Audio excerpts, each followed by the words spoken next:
For more than 1,000 years, Constantinople stood as the greatest city in the world, capital of the Eastern Roman Empire. The Byzantine Empire, it had survived sieges, plagues, fires, and earthquakes. Its triple walls had never been breached. Its harbor had never fallen. The city seemed eternal.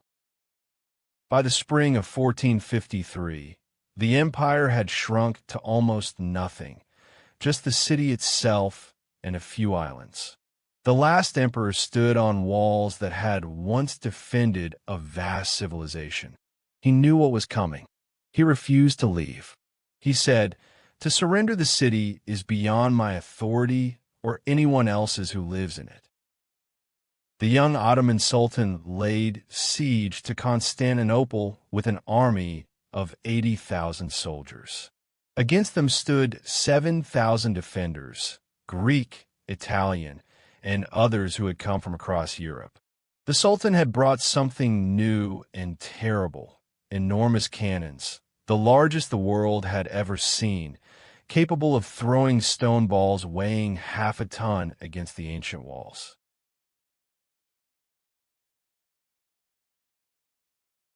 On the night before the final assault, the emperor went to pray in the great Hagia Sophia, the Church of Holy Wisdom, built 1,000 years before.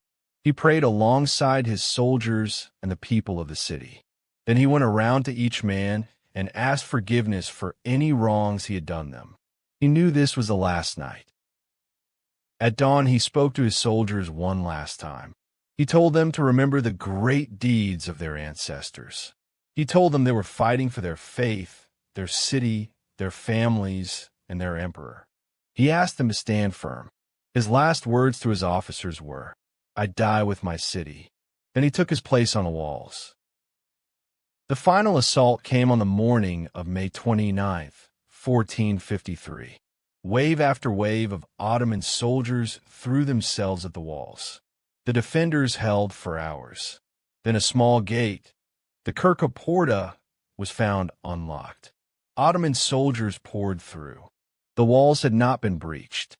A gate had been left open. 1,000 years ended through an unlocked door.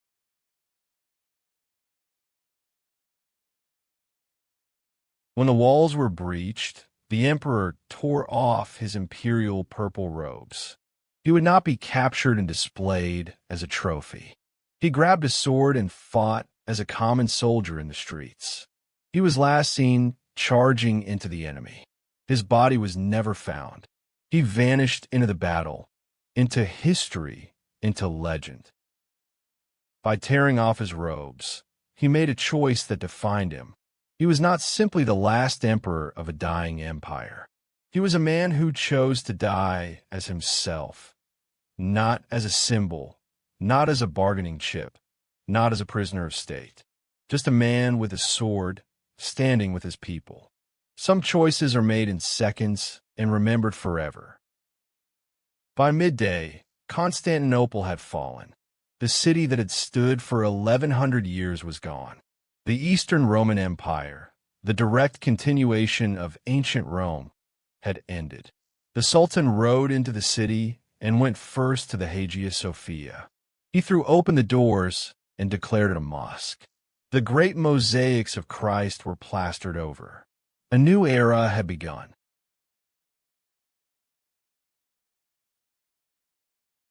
The Sultan wept when he walked through the ruins of the imperial palace.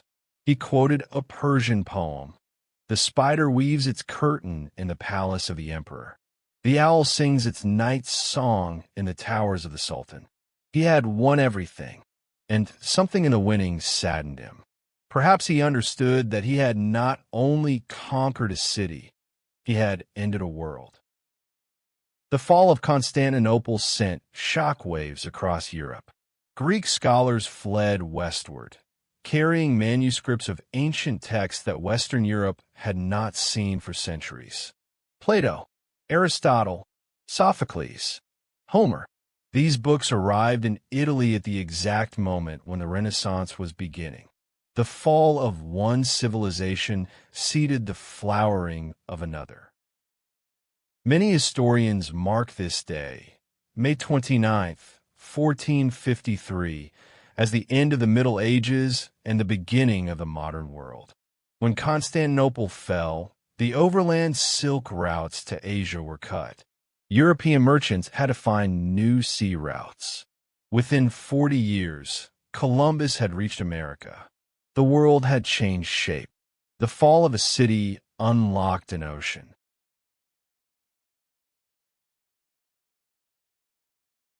The Greek scholars who fled to Italy carried more than manuscripts.